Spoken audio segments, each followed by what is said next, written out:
Silahkan duduk, Bapak Ibu Saudara-saudari yang terkasih dalam nama Tuhan Yesus Kristus. Pada siang hari ini kita bersama-sama merenungkan satu bagian kebenaran firman Tuhan dengan tema motivasi melayani yang benar.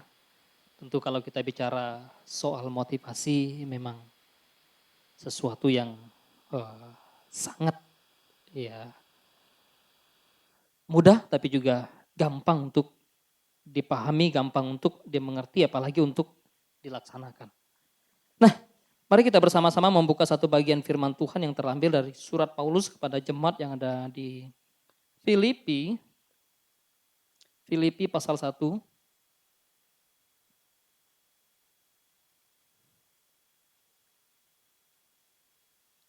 Filipi pasal 1. Kita membaca ayat yang ke-12 sampai yang ke-20 saja. Filipi pasal 1 ayat 12 sampai 20. Saya baca ayat 12, Bapak Ibu Saudara-saudara ayat 13, demikian seterusnya nanti ayat 20 kita sama-sama membacanya. Kesaksian Paulus dalam penjara. Aku menghendaki saudara-saudara supaya kamu tahu bahwa apa yang terjadi atasku ini justru telah menyebabkan kemajuan Injil.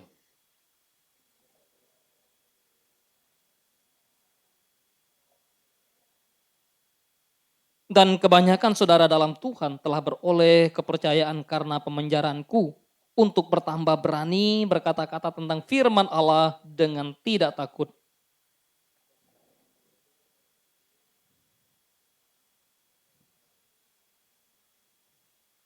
Mereka ini memberitakan Kristus karena kasih, sebab mereka tahu bahwa aku ada di sini untuk membela Injil.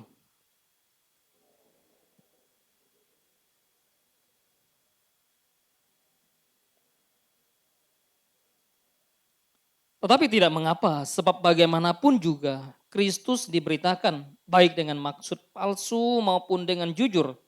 Tentang hal itu aku bersuka cita, dan aku akan tetap bersuka cita.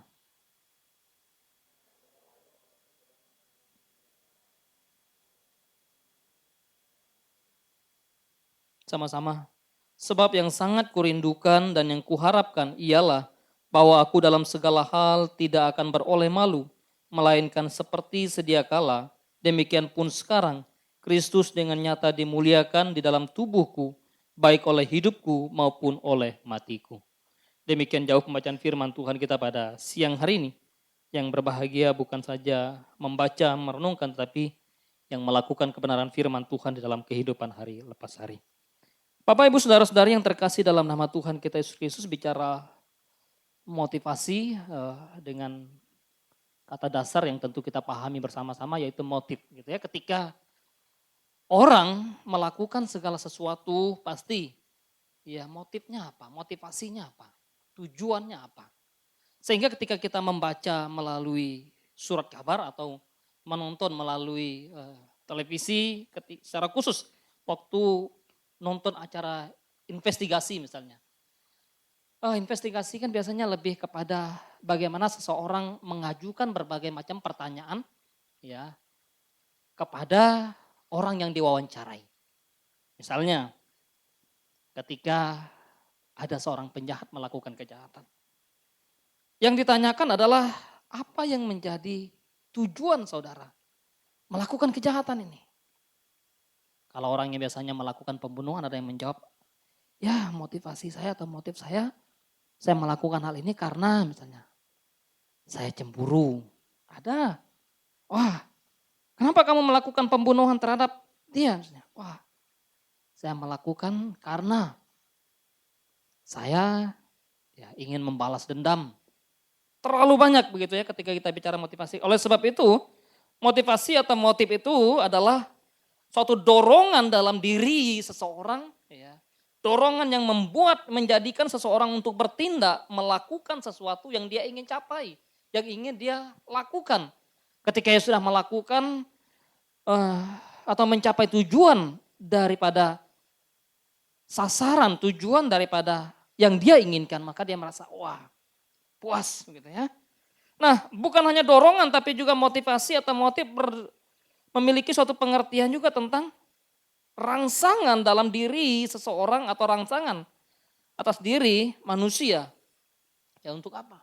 Lagi-lagi untuk melakukan segala sesuatu yang menjadi satu tujuan, yang menjadi satu goalnya. Ya, seringkali motivasi juga dihubungkan dengan satu daya gerak, kekuatan. Sehingga ketika seorang punya satu motivasi dalam dirinya untuk apa dia melakukan atau untuk apa dia inginkan, dia punya satu kekuatan yang ekstra. Ya. Kalau seseorang misalnya dikejar anjing dalam satu tempat yang terbatas dan dia nggak punya celah untuk pintu untuk keluar.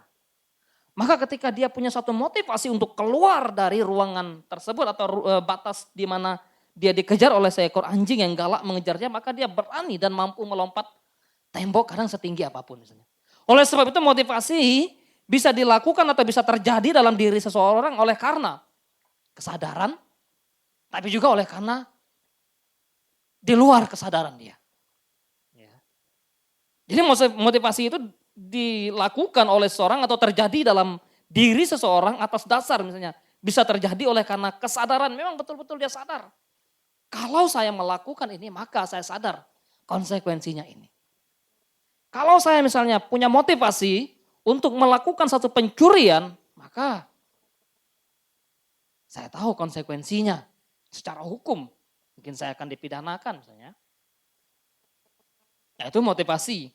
Bicara soal di mana seseorang bisa sadar, juga bisa tidak sadar ketika ia termotivasi untuk melakukan segala sesuatu. Ya. Misalnya ketika seseorang ya, dihipnotis oleh orang lain misalnya, maka dia secara tidak sadar mengikuti apa yang diperintahkan oleh orang yang menghipnotis dia. Misalnya, wah, ya kamu, ya.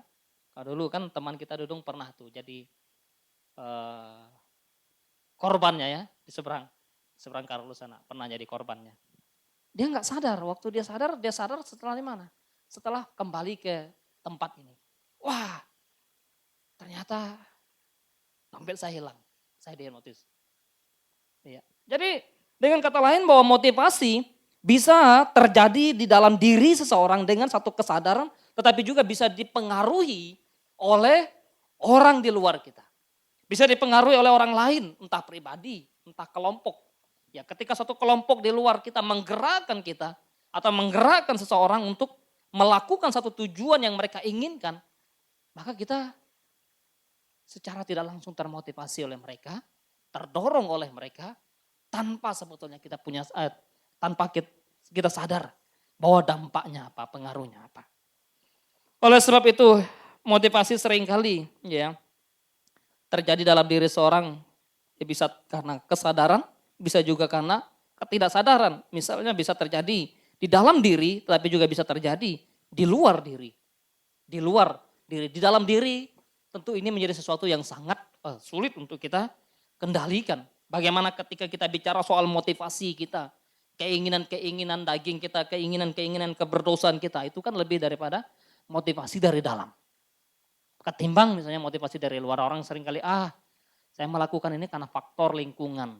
Saya melakukan ini oleh karena dorongan teman. Saya melakukan ini oleh karena suruhan orang lain. Tetapi sebetulnya ketika secara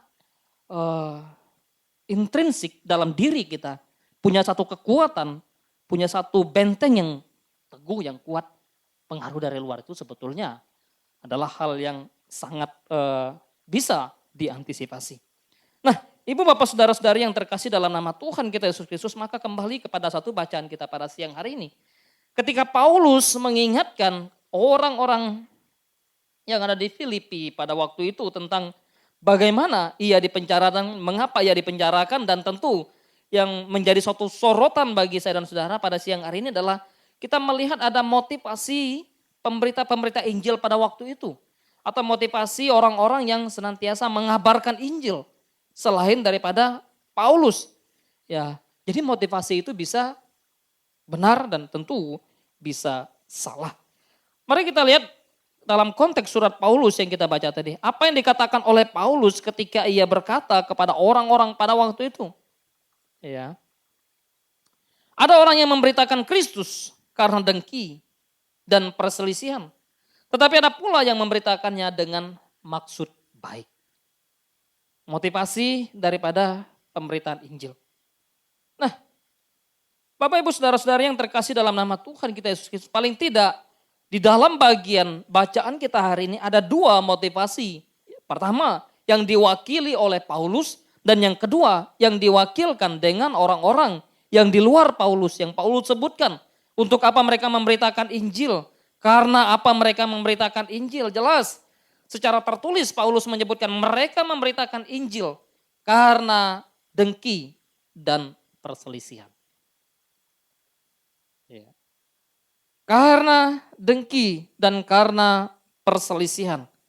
Tetapi dikatakan juga ada pula yang memberitakan Injil dengan maksud baik. Nah, mereka yang memberitakan Injil dengan satu maksud yang baik adalah mereka yang memberitakan Injil, memberitakan Kristus karena kasih dalam ayat 16. Ya, sebab apa? Mereka tahu bahwa aku ada di sini untuk membela Injil. Saya pikir ini menjadi sesuatu yang sangat menarik untuk kita perhatikan bahwa itulah fakta yang terjadi dalam diri manusia. Ada yang memang betul motivasi melakukan segala sesuatu, ya bisa saja terjadi karena apa? Bisa terjadi karena iri, karena dengki, karena ketidaksukaan, karena fitnah, ya terlalu banyak. Tetapi ada juga yang memberitakan Injil karena kasih. Memang mereka tahu ada suatu kebenaran, ada sesuatu yang benar yang Paulus beritakan. Jadi bicara motivasi adalah bicara soal apa yang melatar belakangi, apa yang menjadi dorongan mereka, apa yang menjadi daya kekuatan mereka, penggerak mereka, sehingga mereka memberitakan Injil. Dan jelas Paulus menyebutkan mereka yang memberitakan Injil dengan motivasi yang tidak benar adalah karena dengki, karena perselisihan.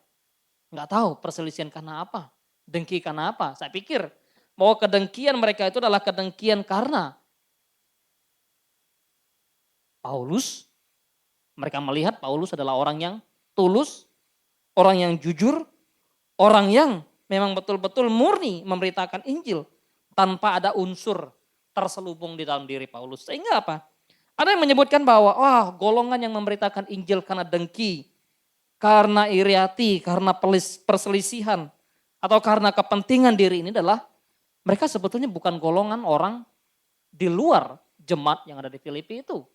Karena nggak mungkin mereka itu adalah orang-orang Yudaisme.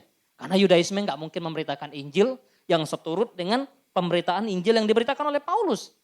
Jelas, kalau mereka adalah orang-orang yang sesat, pasti Paulus mengatakan bahwa mereka memberitakan Injil dengan sesat. Mereka memberitakan Injil yang bukan Injil, seperti yang Paulus tegaskan kepada jemaat yang ada di Galatia. Bahwa ada orang yang memberitakan Injil tapi sejatinya yang mereka beritakan bukan Injil. Tetapi dalam konteks ini Paulus tidak sedang mengecam. Konten yang mereka beritakan memang betul. Mereka memberitakan Kristus kok, mereka memberitakan Injil. Dan Injil yang mereka beritakan adalah Injil yang benar. Tetapi ternyata motivasi mereka memberitakan itu yang tidak benar. Yang melatar belakangi mereka, yang mendorong mereka memberitakan Injil itu yang tidak benar. Bisa. Sesuatu yang dikerjakan adalah sesuatu yang baik. Tetapi yang mendorong kita untuk mengerjakan itu bukan satu dorongan yang baik. Bisa. Seperti kita kepengen menolong orang. Sikap menolong orang itu tentu baik. Tapi motivasi kita menolong orang, ketika motivasi kita menolong orang misalnya ingin mencari satu keuntungan, maka motivasi kita sudah salah bukan? Ketika seseorang misalnya memberikan pertolongan kepada orang lain, ya bagus bukan sikapnya, bagus bukan perbuatan bagus. Tetapi ketika motivasi, ia memberikan pertolongan kepada orang lain. Supaya orang yang ditolong itu menjadi budak atas dirinya. Atau mudah dipengaruhinya. Mudah diperhambanya. Itu kan sesuatu yang motivasi yang salah bukan?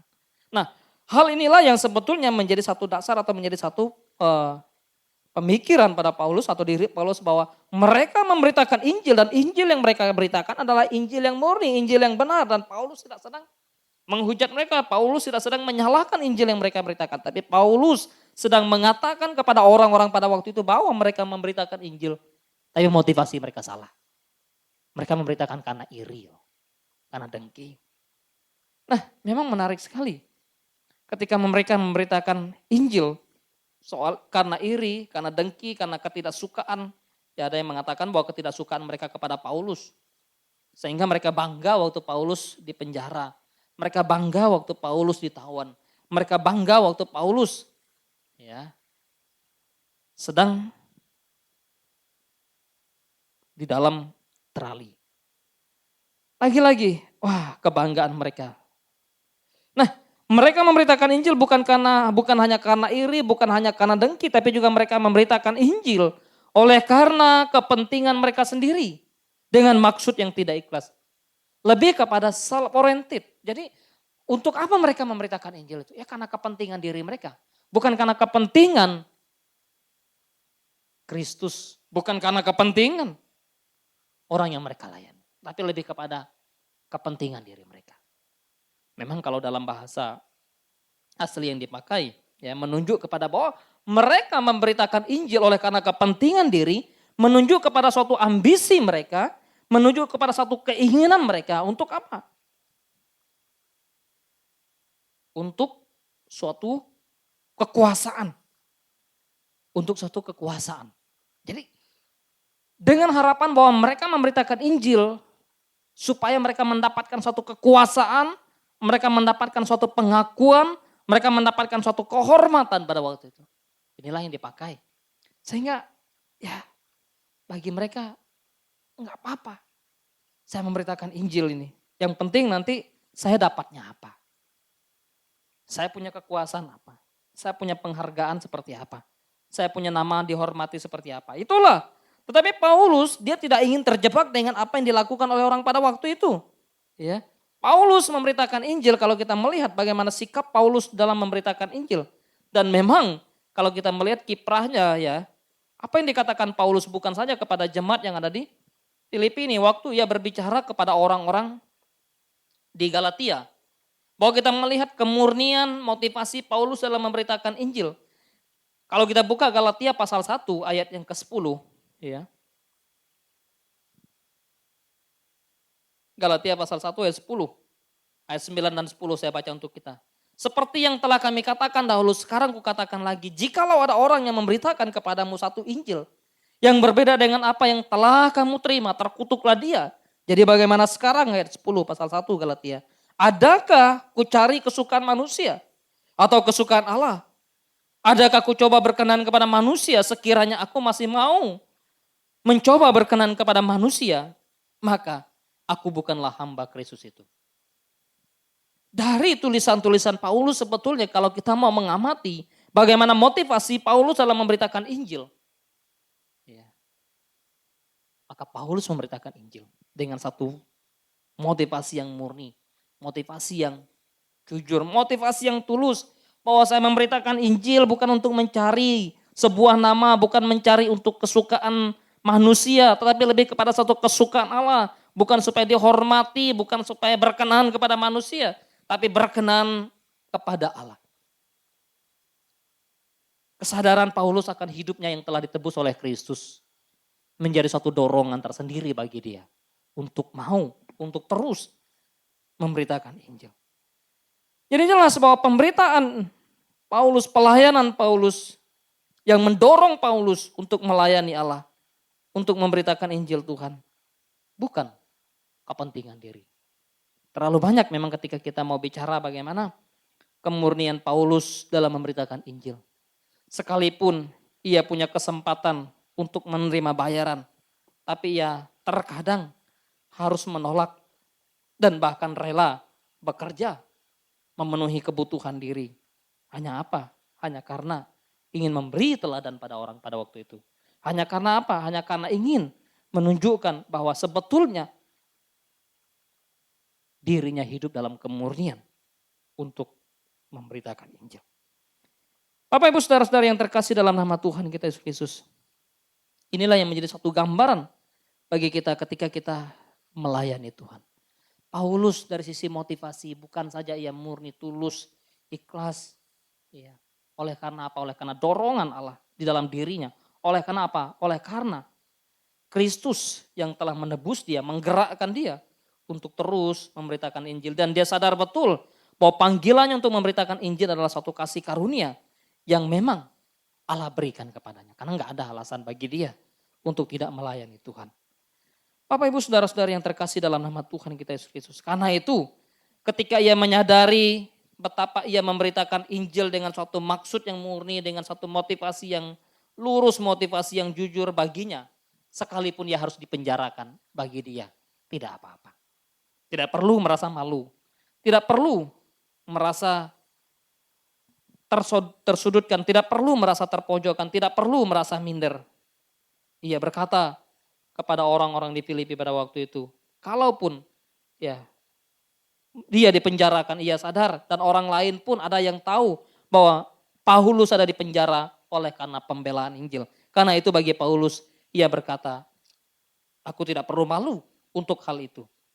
Karena memang motivasiku murni. Motivasiku tulus, itu yang Paulus mau katakan. Bapak Ibu Saudara-saudari yang terkasih dalam nama Tuhan Yesus Kristus. Bicara soal melayani, motivasi dalam melayani. Tentu menjadi sesuatu yang terus-menerus kita renungkan, terus-menerus kita ingatkan secara pribadi. Melayani tentu dalam konteks bukan saja kita menjadi hamba Tuhan. Tetapi secara totalitas hidup kita adalah sadar ketika kita hidup dalam Kristus Yesus sudah ditebus oleh Tuhan. Maka apapun pengabdian kita, bidang pekerjaan yang kita kerjakan, mungkin kita sebagai guru, mungkin kita sebagai admin, atau mungkin kita sebagai sekretaris, mungkin kita sebagai seorang kurir, mungkin kita sebagai seorang security. Kita harus menyadari itu kalau kita sadar kita adalah orang yang telah ditebus oleh Allah. Maka apapun yang kita lakukan adalah suatu pengabdian kita, suatu pelayanan kita kepada Allah. Karena itu tidak perlu malu, tidak perlu sungkan, tidak perlu ragu, atau tidak perlu kita merasa bahwa kita lebih rendah daripada yang lain. Tidak perlu kita juga merasa kita lebih tinggi daripada yang lain oleh karena jabatan, oleh karena status, oleh karena keadaan. Yang penting, bagaimana motivasi kita di dalam melakukan tugas tanggung jawab, bagaimana motivasi kita dalam melayani. Tentu ini tidak mudah ya, seringkali ketika kita bicara soal, waktu kita dibentuk kalau bicara soal pelayan misalnya hamba-hamba Tuhan, waktu dibentuk di teologi, mungkin di asrama sepertinya, wah kayaknya murni, tulus dalam melayani Tuhan. Tapi setelah keluar kadang berpikir lagi. Tidak sedikit dari teman-teman yang sudah melayani, yang sudah berjuang. Ya, tidak kuat dan tidak bertahan dalam panggilannya. Saya sih tidak mengatakan bahwa mereka lari dari pelayanan, tidak. Tapi seringkali memang suatu bentukan asrama, bentukan kampus membuat kita seakan-akan murni, tulus dan bertahan. Ya karena biasa mungkin tuntutan akademis dan sebagainya ya. Tapi begitu masuk ke dalam pelayanan, tidak sedikit saya melihat teman-teman terjebak dalam karena enggak seberapalah diterima dari jemaat kalau melayani di daerah ya. Lalu kembalilah, larilah ke perusahaan, misalnya ke perusahaan yang besar, yang memberikan gaji yang besar. Dengan berkata, tuntutan perekonomian, tuntutan keuangan keluarga, tuntutan biaya ini, tuntutan biaya itu. Saya pikir bahwa semua punya tuntutan kalau bicara soal tuntutan. Tapi karena itu lalu kita tidak melayani Tuhan dengan satu panggilan yang jelas, dengan satu panggilan yang clear, menjadi sesuatu yang seringkali berdalih. Sejujurnya begitu ya, waktu saya di Kalimantan pun, saya berusaha, yuk ikut tes pegawai negeri ya.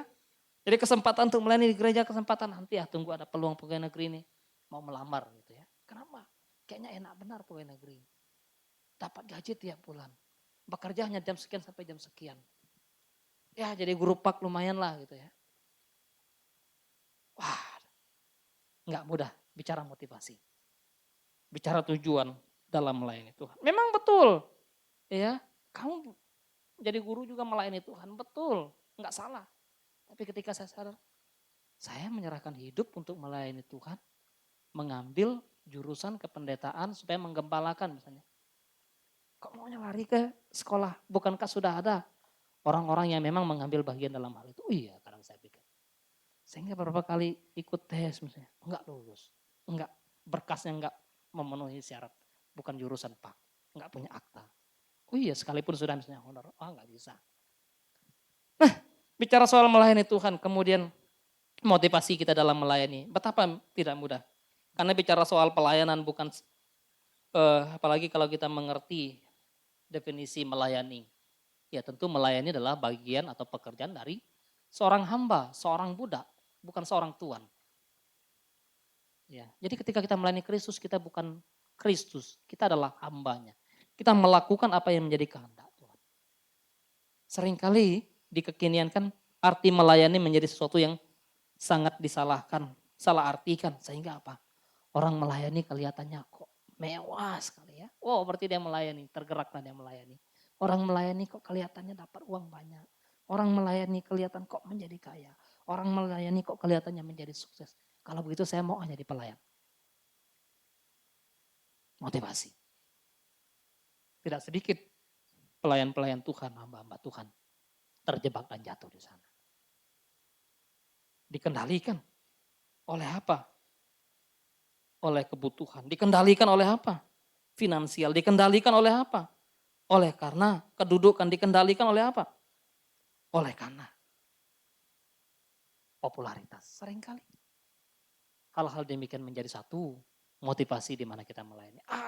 Saya mau melayani ya supaya popularitas saya lebih baik. Saya mau melayani. Dengan melayani maka saya akan menjadi orang diakui, yang dihormati. Oh. Padahal kalau kita mau memahami arti seorang hamba, arti seorang doulos, seorang budak, seorang pelayan. Dia tidak akan pernah lebih daripada Tuhan. Yang dituntut daripada seorang pelayan adalah kesetiaan, ketaatan. Itulah yang dituntut daripada kita sebagai seorang Kristen dalam menjalani kehidupan kita. Bagaimana kita hidup dalam ketaatan. Kalaupun ada penghargaan daripada Tuhan, bersyukur. Kalaupun tidak, memang sudah seharusnya juga. Kita tidak untuk hal itu. Bukan mengejar apa yang menjadi kehendak dunia. Sumber motivasi menjadi sesuatu yang sangat jelas. Harus kita perhatikan bagaimana sumber motivasi kita dalam melayani. Akankah sumber motivasi kita adalah sumber biogenesis di mana dalam diri kita dikendalikan? Ya, keakuan, keinginan daging yang mau memperdaya kita. Sehingga ketika kita melihat kira-kira sumber motivasi saya dalam melakukan tugas, dalam melakukan pekerjaan, dalam melakukan pelayanan apa ya? Apakah saya dikendalikan oleh motivasi dalam diri saya? Ya, biogenesis saya. Sehingga memang menjadi sesuatu yang perlu kita renungkan. Ataukah sumber motivasi kita dalam melayani adalah sosiogenesisnya, di mana orang-orang di sekitar lingkungan mengendalikan kita. Sehingga kita memang betul-betul dikendalikan oleh orang-orang, dikendalikan oleh situasi, dikendalikan oleh eksternal kita. Ya. Ataukah sumber motivasi kita adalah teogenesis itu. Di mana Kristus, di mana Tuhan, di mana Allah yang menjadi sumber motivasi kita dalam melayani. Dan mesti seharusnya demikian. Bahwa yang menjadi motivasi di dalam diri kita untuk melayani, dorongan kita untuk melayani adalah seharusnya gerakan daripada Tuhan itu sendiri. Oleh sebab itu, ketika orang telah digerakkan oleh Tuhan, telah digerakkan oleh Allah untuk mau melayani, untuk menjadi pelayannya, untuk mengerjakan apa yang dikehendaki oleh Allah. Tidak ada orang yang bisa menolak, tidak ada orang yang sebetulnya bisa menghindar. Seharusnya. Karena sadar bahwa yang menggerakkan saya untuk melayani bukan diri saya. Yang menggerakkan saya melayani bukan kelompok di luar saya. Yang menggerakkan saya melayani. Mesti harus sadar, oh ya, Tuhan. Gerakan daripada Tuhan. Panggilan Tuhan. Saya pikir menjadi suatu perenungan yang sangat penting. Ketika kita melayani, lalu kita digerakkan oleh motivasi dalam diri, oleh motivasi di luar diri kita. Bicara luar, mungkin teman, lingkungan, dan sebagainya. Walaupun kita berpikir dan berkata bahwa ya orang di luar kan punya andil juga untuk menggerakkan kita. Punya andil untuk menolong kita. Betul. Ya, di dalam diri kita juga punya andil. Bisa nggak kita menolak panggilan Allah untuk melayani dia? Kalau Allah tidak menggerakkan. Tak bisa. Tidak ada seorang pun yang bisa menolak panggilan Allah ketika Allah mau memanggil dia, memakai dia untuk melayani. Karena itu kesadaran akan panggilan Allah menjadi sesuatu yang sangat penting. Tapi lagi-lagi orang yang sadar akan panggilan Allah tidak akan pernah lari daripada pelayanan, lari daripada panggilan, lari daripada tugasnya. Apalagi kemarin kita sudah bahas bagaimana Yesaya ketika dia sadar dia telah diperbaharui oleh Tuhan.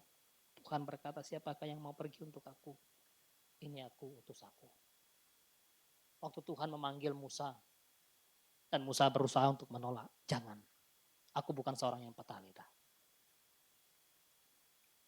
Bukankah ada saudaramu Harun yang bisa menjadi juru bicara? Tetap engkau harus. Terlalu banyak kisah-kisah di Alkitab yang orang mencoba menawarkan diri untuk melayani Tuhan, mengikut Tuhan. Jangan. Kembali. Waktu orang berkata, Tuhan izinkan aku ikut engkau. Tapi tunggu dulu. Saya masih ini itu. Jangan. Biarkan. Barang siapa mau ikut aku, dia harus angkal diri, pikul salib. Seorang yang menoleh ke belakang tidak layak menjadi pengikut aku. Bicara soal melayani Allah bukan bicara soal yang gampang, yang mudah. 1001 tantangan, 1001 godaan. Godaan finansial menjadi satu godaan yang sangat menarik. Godaan untuk mendapatkan pujian, mendapatkan kehormatan. Godaan yang sangat menarik. Godaan untuk mendapatkan popularitas terkenal. Juga godaan yang sangat menarik. Tetapi seorang yang mengerti dan melayani dengan ketulusan, motivasi murni melayani Allah. Sadar, dia harus semakin besar, kata Yohanes Pembaptis. Tapi aku harus semakin kecil. Karena itu ketika orang menjadi suatu pelayan, menjadi suatu yang lebih besar, Yesus mau katakan, kalau engkau mau menjadi yang lebih besar, hendaklah engkau yang menjadi yang terkecil. Barang siapa mau memimpin, hendaklah ia menjadi seorang yang dipimpin. Barang siapa mau melayani, hendaklah ia terlebih dahulu melayani. Dan Kristus telah memberikan contoh hal. Kristus telah melakukan itu. Motivasi melayani, perlu kita renungkan, apa motivasi kita dalam melakukan tugas tanggung jawab, melakukan pekerjaan. Mari, sadarkah kita Tuhan sudah mengasihi kita? Sadarkah kita Tuhan sudah menebus kita? Sadarkah Tuhan kita bahwa Tuhan sudah menyelamatkan kita? Dan Paulus sadar betul, sehingga ia berkata di akhir hidupnya, apa yang dikatakan oleh Paulus, aku telah berjuang dan bahkan mengenai darahku sendiri telah dicurahkan sebagai satu persembahan dan saat kematianku sudah dekat. Kemurnian, motivasi dalam melayani Allah memang tidak gampang. Starting bagus. Ya, bagaimana fokusnya dalam menjalani proses sampai kepada endingnya. Ini sangat konsisten daripada seorang Paulus. Saya pikir menjadi satu perenungan penting bagi saya dan saudara. Ketika saya merenungkan bagian ini, bagaimana motivasi yang benar dalam melayani Tuhan. Saya sedang terus-menerus mengingatkan diri juga. Oh iya, apa motivasi saya melayani Tuhan? Akankah saya akan bangga ketika saya mendapatkan satu pujian? Akankah saya bangga? Akankah saya tetap bertahan ketika saya dipenuhi dengan satu kebutuhan yang berlimpah? Akankah saya tetap bangga dan bertahan dalam melayani Allah? Ketika popularitas akan meningkat. Atau sebaliknya, ketika hidup dalam kekurangan, keterbatasan. Saya kecut dan ciut. Ketika tidak ada penghormatan, apakah saya berkata dan harus lari dari panggilan saya? Lalu saya tidak mau melayani. Ataukah ketika popularitas saya harus semakin tenggelam. Saya tetap bertahan dan melayani Tuhan kah saya. Mari, masing-masing kita bisa mengintrospeksi diri dalam melayani Tuhan, apa yang menjadi motivasi kita melayani. Ingat, Yesus Kristus, Tuhan, sudah terlebih dahulu melayani kita. Mari, kita melayani Dia. Kita tundukkan kepala. Kita berdoa kepada Tuhan.